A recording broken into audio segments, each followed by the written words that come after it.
Sugatan sa pananambang sa Paumbong, Bulacan ang konsehal at dating beauty queen na si Diane Cervantes. Nagkunwari ng patay ang biktima at ang kanyang kasama pero pinagbabaril pa rin ang suspect. Nakatutok si Isay Reyes. Pasado alas 10 kagabi, eksklusibong nakuna ng GMA News ang pagdating ng ambulansyang nagsugod sa UST Hospital kay Hagonoy, Bulacan Councilor Diane Cervantes. Taong 2006 nang manalo siyang Miss Philippines Fire. Binaril siya pasado alas 7 kagabi sa Barangay San Isidro 2, Paumbong habang papauwi ang cast ng motorsiklo. Ang suspect nakamotor din. 3 basyo at 1 slug ng bala ang nakuha sa crime scene. Yung suspect bumaba sa motor, saka sila pinagbabaril. Bumagsak siya, nag-playing dead na sila.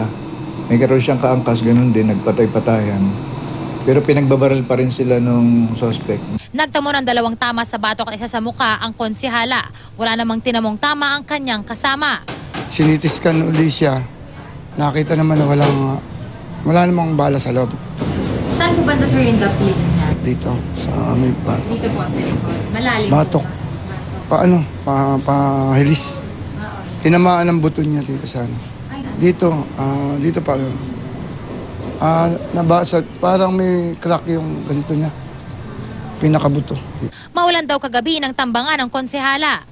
Ito yung lokasyon kung saan nangyari yung pamamaril kagabi. Papunta rito, napakadilim at masukal yung daan. At mismo rito nga sa lokasyon kung saan nangyari yung pamamaril kagabi, bakas pa yung dugo ng biktima at wala man lang ilaw yung poste. Kaya't hirap daw talagang tukuyin kung sino ba itong suspect na namaril sa biktima.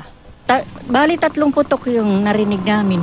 3 putok po yung narinig nyo lang. Sunod-sunod po ba yung narinig? Sunod-sunod na putok. Nila may nakakita raw ba? Ala po eh.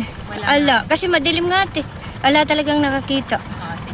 Ang pulisya wala pang lead sa suspect. Nahirapan kami, walang witness, wala kaming ebidensya pa. Ang sabi-sabi dito, mayroong isang tao na naka-helmet, mabilis na lumabas at parang yun ang gunman. Wala naman daw nababanggit ang third termer na konsehala na kaaway niya sa politika. Hindi pa matukoy ang motibo sa pananambang. Dalawa, yung sa trabaho niya bilang konsehal at saka yung sa personal niyang buhay.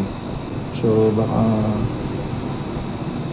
tungkol sa love life, gano'n. Para raw matiyak ang kaligtasan, binigyan na ng security details si Diane.